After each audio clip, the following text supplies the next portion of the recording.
All right, Kevin back with you for another episode of the Million Dollar Relationships Podcast. And today I'm here with Wayne Zell. Wayne, welcome. So awesome to have you on the show. Thanks for having me, Kevin. It's great to be a guest. Absolutely. And I got to give a shout out because, you know, Jessica and the folks over at the podcast guest platform, without them and the work that they do, I don't know that you and I would ever met. Maybe we would have, but I will tell you, Jessica, uh, she's kind of, for about the last year or so, she's just kind of taken me under wing because she's like, Kevin, I just love doing I love what you guys are doing with the podcast. And she started reaching out and making recommendations. And in that year, she has not once steered me wrong whenever she said, Kevin, I think you should interview so and so. And that's what she did with you. And I went to their platform, I checked out your profile, and then I reached out to you, and here we are. And what a testament to the power of relationships, which is what this podcast is all about and stuff. So, Jessica, if you're happen to listen to this, thank you again because I just really appreciate you. And Wayne, what I'd like to do is just kind of start off by turning it over to you. So we can set some context and we can let our listeners know a little bit about, who you are, what you do, who you serve, what inspires you most about the work you guys get to do and the impact you're making in the world. Wow, there's a lot of questions, Kevin, and there's a lot of things to sort of fill in the gaps there. But who I am, I'm an attorney, I'm a CPA, and I'm an exit planner, and I Okay. work with entrepreneurs almost exclusively all across the U.S. We're based in the Northern Virginia, Washington D.C. metro area, but we've got clients from Maine to Florida to California to Washington State to Texas, all over the place, and I love working with entrepreneurs. I'm really sort of dedicated to helping clients and others realize their dreams of wealth and freedom, whatever that may mean to them. It's not always dollars. It may be something that's spiritual, maybe a combination of the two. But I've really honed in on that focus as really the juice that gets me up in the morning and gets me going. Yeah, yeah. So how long did you say you've been doing what you do, Wayne? Well, I started as an accountant at Arthur Anderson and Company in the tax Oh, department in DC all the way back in 1980. And okay. then Okay. worked there for a while and went to law school at William and Mary in Southeast Virginia. Um, got my law degree. And while I was in law school, I worked through law school for Coopers and Lybrand. I've worked for Price Waterhouse. I've been in their national tax office. I've been with 7 or 8 different law firms. And when you talk about relationships, I think the one thing that I would say is I've built relationships in all of the places that I have been as an Uh-huh. employee and as a partner and have worked over my career. I've never burned a bridge, and I think it's really come back in spades to help me uh, to do what I do to help others. Amen. Sounds like you've had the same experience I've had, which is, as entrepreneurs, I have long believed that, relationships are our most valuable asset and everything else stems Yes. from there. Relationships and the people that you work with and the people that work for you and the people Yeah. you work for, these are longstanding contacts that I still keep in touch with all the way back to 1980. And so I was a CPA and then I became a lawyer and I've been practicing as a lawyer for about 40 years now. Okay. Tax So lawyer. so am I right in understanding from what you've shared that a big part of your focus is helping your clients prepare their business for the one day eventual exit? Yeah, sometimes we can anticipate the exit, and other times it just comes at us and Yeah. happens. Death and disability is a form of exit from a business too. So, because of my experiences and all the stories I've been able to accumulate over the years, I wrote a book, was published last year. We won a bunch of awards, and the book is called Your Multi-Million Dollar Exit, Okay. and it's available on Amazon as well as our website. And it really gets into everything from the unexpected exit to the expected exit and preparing for it. And then what happens afterwards? There's the whole chapter at the end is, okay, you've exited your business. Now what? Yeah. So how do you plan for either retirement or your next go around, your next venture, your next adventure. And Yeah. so it's really something that I've been able to advise clients on all throughout my career, and I'm actually doing and finishing up my exit planning as well. So it's all part of a holistic range of things that I've been able to help people sell their businesses, buy businesses, and then also retire, turn it over to management, turn it over to family, whatever it is. We've been able to do a lot of different things over the Yeah. years. But it's interesting. I was just talking with a friend of mine recently, like a month and a half ago, and he's been running his business for 20 years, and he's like Kevin, he's like there's certain things we haven't done, but he's like I would like to, possibly exit this business in about 10 years from now. And so I want to kind of start looking at this now and stuff. And so, he's like, so I ended up and it wasn't so much that I didn't put him in touch with an exit planner or anything. In fact, now that I know you, maybe this could be good. But he wanted to get some well, they're a very well established business. Every job that they've ever received has come through referrals from people that they know. They have never done any outside marketing. And he's like, Kevin, he's like, I really believe that we should get something like that in place, because if I'm going to exit in 10 years, so it would make the valuation of the company that much more stronger. And so, well, there's so many things that go into exit planning, and part of it is making sure that if you step away from the business, that there's value to transfer. It's called transferable value. And if you don't have that, then you need to build it. And if you have enough time, you can build it over time. And it's building in all the value drivers that need to support the business if you're not around. And that's what transferable value really translates into. It's being able to create wealth for the person that's going to acquire the business for you, or to whom you're going to transfer the business. And so it really, it's a very important focus of what exit planners do. And that's part of what I do. Okay. Very good. Very good. Okay. So now that we've got a little bit of context set for folks, I'm going to switch gears just a little bit, and I'm going to reiterate the question for the benefit of our listeners. So, Wayne, have you ever been introduced to a person or persons who completely changed the course of your life or your business, so much so that much of what you have today would not be possible if not for this person or persons? And Wayne, I'm just really excited to hear your story and your experience around this topic of relationships. Well, it's funny, a person, there is no such thing as a person that can change your life to that degree. Maybe a spiritual leader, maybe a parent. In my case, it was my father. Okay. Really changed the course of my life. I was really into music and acting, and I wanted to be a professional performer. Written a bunch of music when I was a kid. And so we were driving home from college one day, and it was after my first year at the University of Virginia.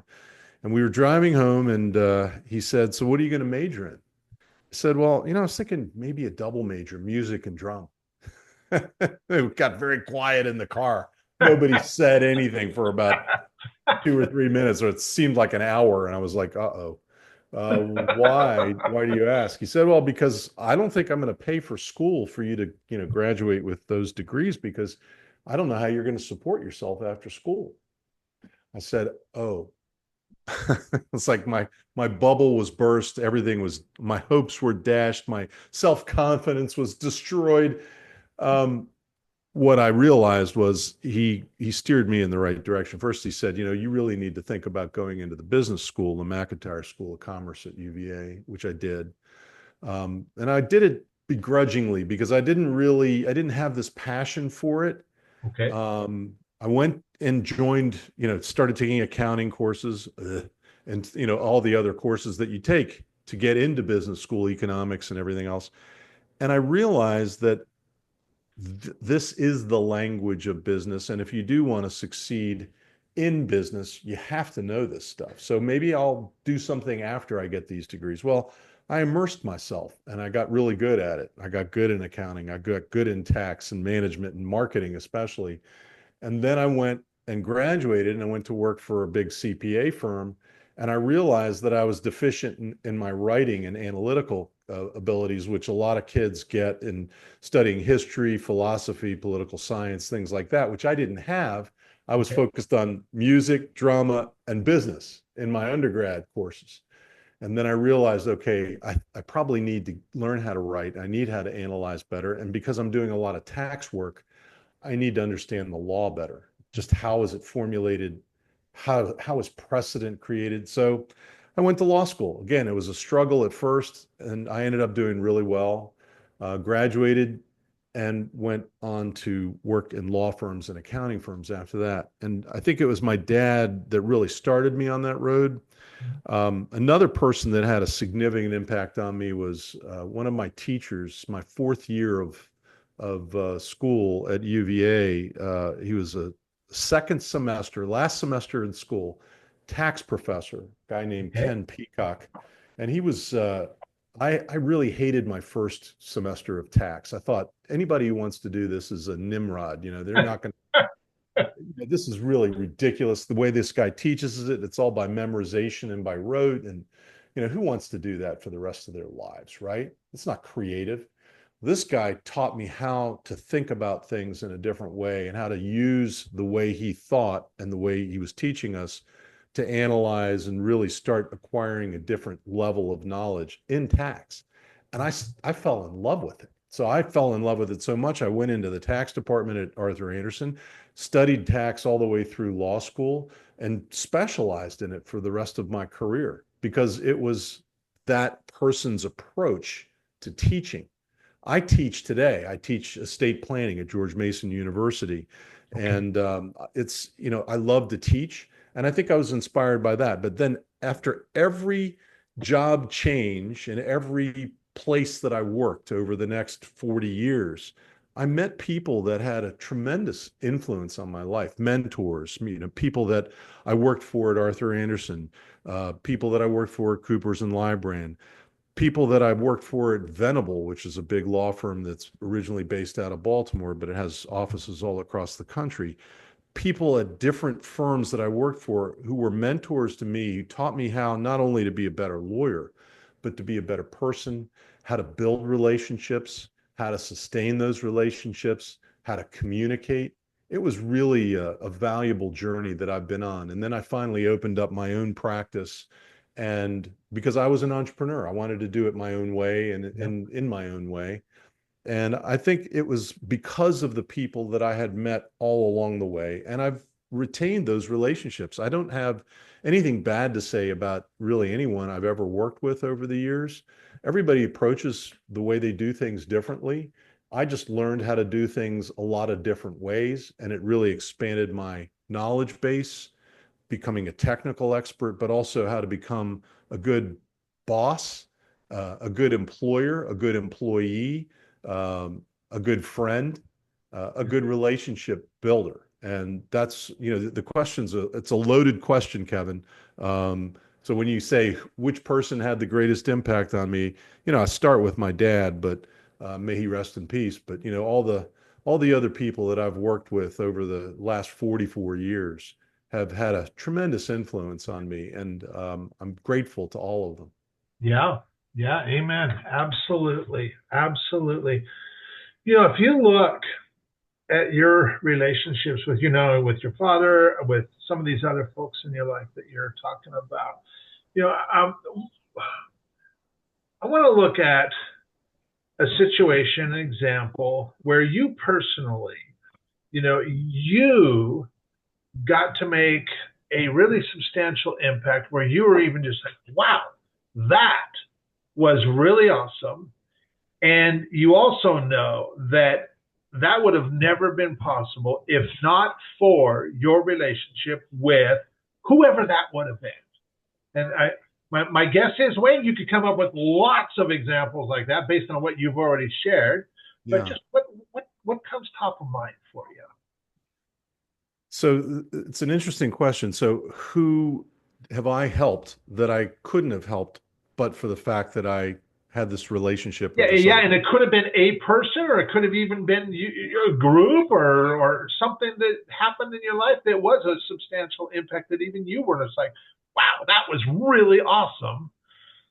Wow, I have to think about that for a second, but I'd say, I've engineered hundreds of transactions over my career, but it's not because I created the knowledge base or the wealth of knowledge that I have. So, I mean, again, it's not just the mentors that have taught me how to do things the right way with people and treat people the right way, but it's also, I think, more importantly, the experts in the areas of tax, estate planning. And I think of people like Martin Ginsburg, who was married to Ruth Bader Ginsburg, Oh yeah, who was a great, a brilliant merger and acquisition lawyer, probably one of the best of all time, a tax expert though. And, he wrote one of the seminal treatises on that. So when you, as a technical expert, you look at these people and their ideas and their creativity and their interpretation of law and how they apply it to teach you how to do things better. So there are myriad examples, but he's one that pops into my head. Another one who's still practicing, a guy named Jonathan Blattmacher, who I don't know personally, but I've used his materials and his teachings over the last 40 years. wow, And this is a guy that um, thinks out of the box, but thinks in a legal context in a way that doesn't get people in trouble. Or if it's aggressive, he'll notify you of that. And there's so many folks like that I look at their publications or their knowledge base and I really respect it, because would I have been able to do that on my own? Don't know. I didn't devote myself in that intense fashion to becoming the technical expert. I relied on them to help guide me, and then I studied it myself to become a technical expert. So, am I creative? Yeah. And do I use my own thought processes to come up with solutions? Yeah, absolutely. And I think I'm a solutions guy. So I always look at people who mentored me, who taught me how to look at things as a win-win, do the deal, don't kill the deal, that type of philosophy. And it's all the mentors that I've worked with over many, many years that have taught me how to do that. Initially, the initial reaction of most lawyers and accountants is, oh my gosh, I don't understand it. It seems like it's really aggressive. I'm going to just say no because it's the easiest thing to do. sure, But clients don't want to hear that, especially entrepreneurs. They don't want to hear no. They want to hear maybe, but let's look at it this way, or can we solve Mhm. it this way? And that also helps when you're negotiating a transaction on behalf of a client. So, it's not just saying, I'm smarter than you, or I know this law better than you. That doesn't accomplish anything. And the people that approach things that way, I don't think are very successful in what they do. The people that really approach things with a successful mindset, a win-win solutions-oriented mindset, are the ones that really help the clients the most. And that's the way I always look at stuff. Maybe it says no in this particular way, but maybe we can do it a different way to get to the right Yeah, solution, the right answer for the client. So again, have I relied on other people? Absolutely. Do I rely on other experts? All the time. yeah, Do I question my own knowledge? Yeah, I got to check it and make sure that there's not somebody out there who's saying something radically different in the literature, especially in what we do, because it's tax, estate planning, business planning, exit planning, mergers and acquisitions, executive compensation. This is really highly technical areas. And you don't want to be too cavalier or shoot from the hip on this stuff. But yeah, at the same time, you don't want to say, no, no, no, no, no, I don't know. Come up with a solution or turn to somebody who can give you that solution if you can't do it yourself, which yeah, is the thing that I've been able to do. I don't have the answer to all the questions, and I don't know everything about everything. I know yeah, what I know, and I know what I don't know. And when I yeah, don't know something, fortunately, I have relationships like yeah, you're talking about that I can turn to say, what would you do in this instance? Or if I just need to turn over the whole matter to them because they're better at handling that type of a matter than I am. For example, I don't do litigation. I don't take clients to court. You think a lawyer doesn't go to court? Yeah, I don't do that. I prefer to avoid that type of confrontation. But when you're doing a transaction or you're trying to settle a dispute, you often have to do that without going to court, and you got to know how to do these things. And again, sometimes I know how to do it. Sometimes I turn it over to others who are better at doing it than I am. Yeah. And when you can admit that you don't know what you don't know and turn it over to somebody who does, then I think that's even more valuable for the clients that we work with, the people that we work You with, the bet. entrepreneurs that we work with. And I don't know about your experience, but my experience, I mean, like, I'm 100% with you.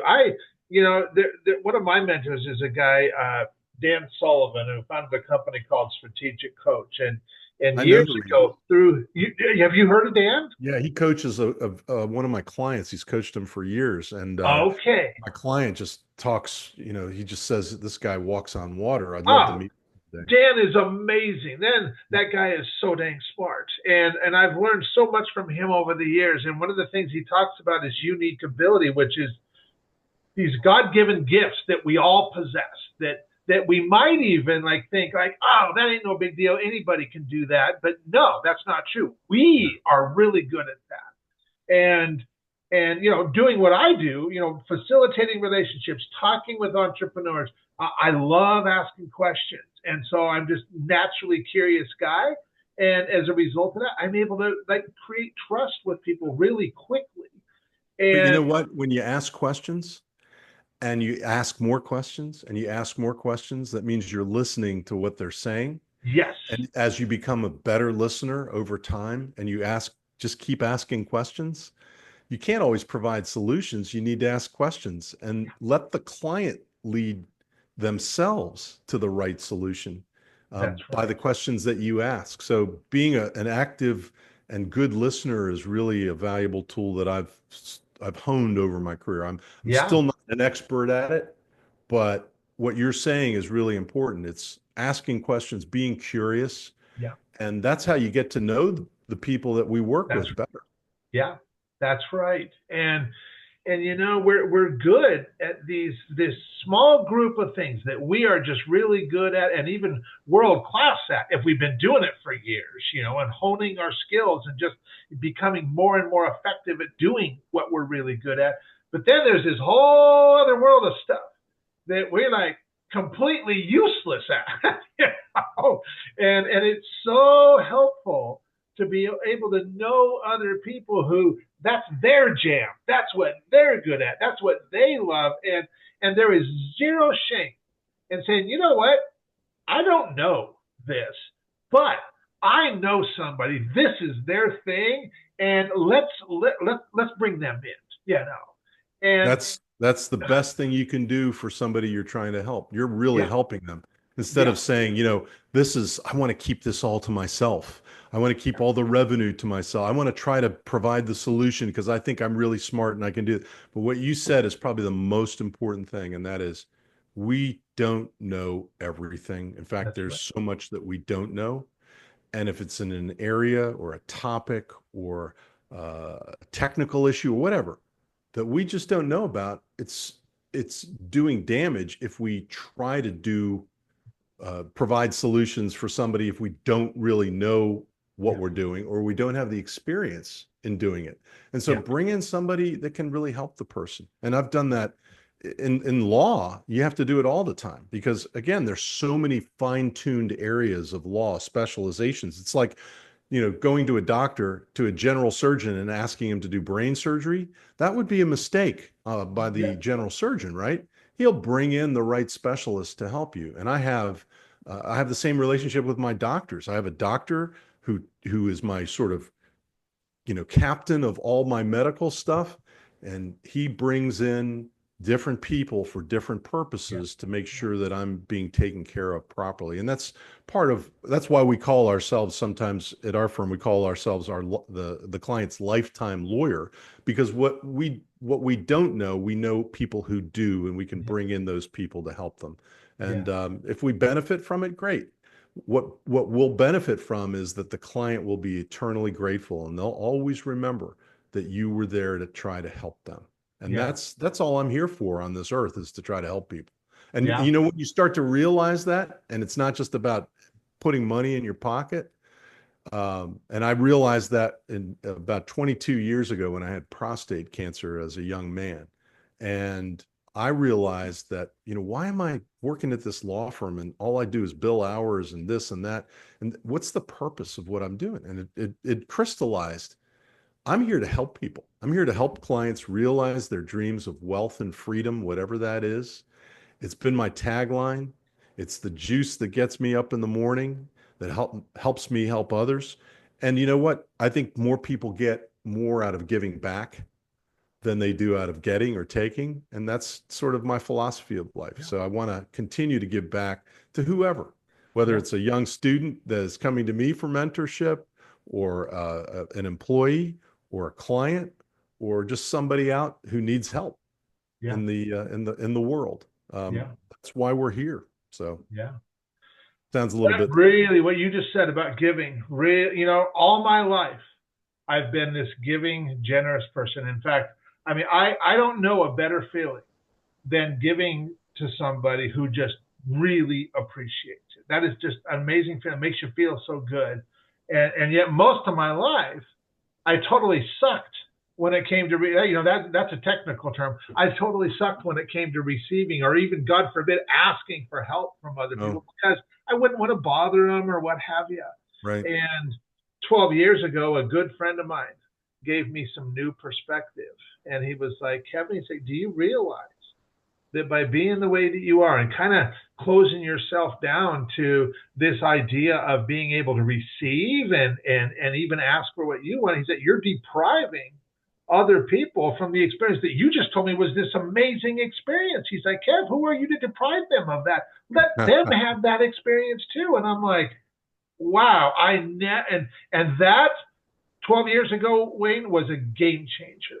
That's a great And perspective. That's a great way to look at things. If you don't man, it's ask, been huge. how will you ever find out and therefore be able to help other people? Yeah, yeah. And for us givers, the more we're able to receive, the more we're able to give. It just I kind don't of want is to I this don't want to cycle sound that like I'm Mr. Eleomycinary, or the person who's Mr.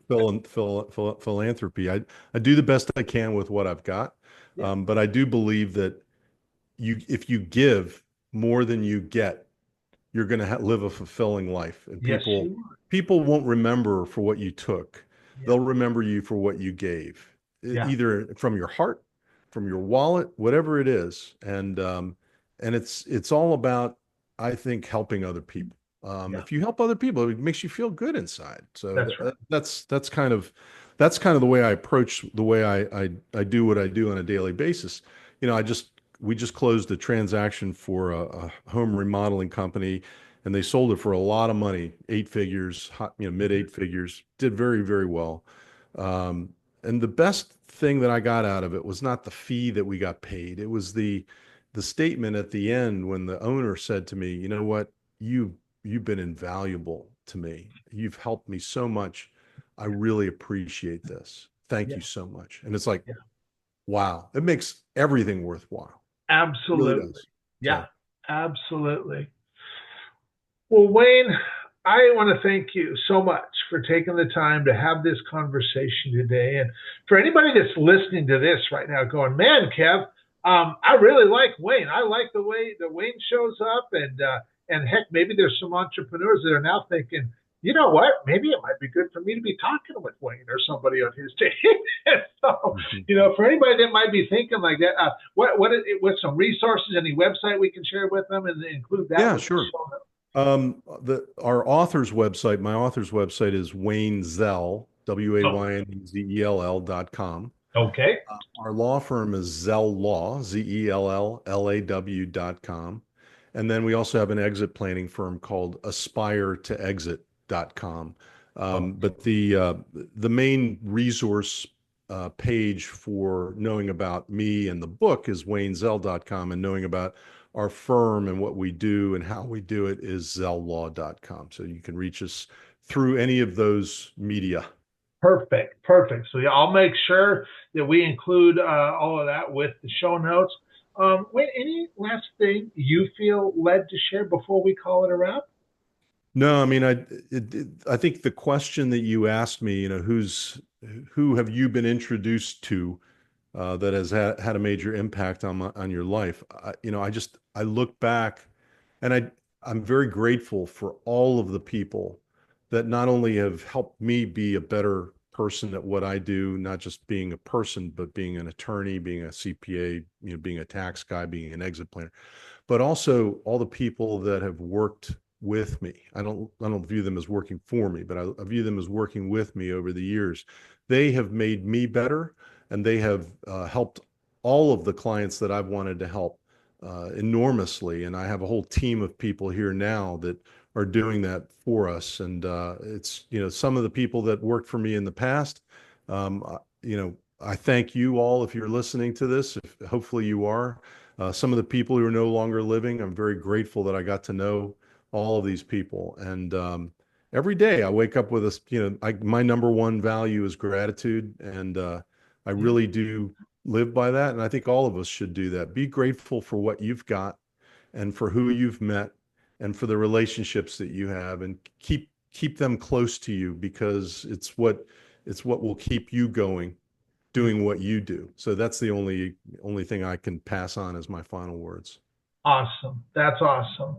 Well, Wayne, once again, thank you so much for taking the time to have this conversation today. Really appreciate it. Really appreciate you. And I'm excited to get this out there and share this with some folks. So thank you so much.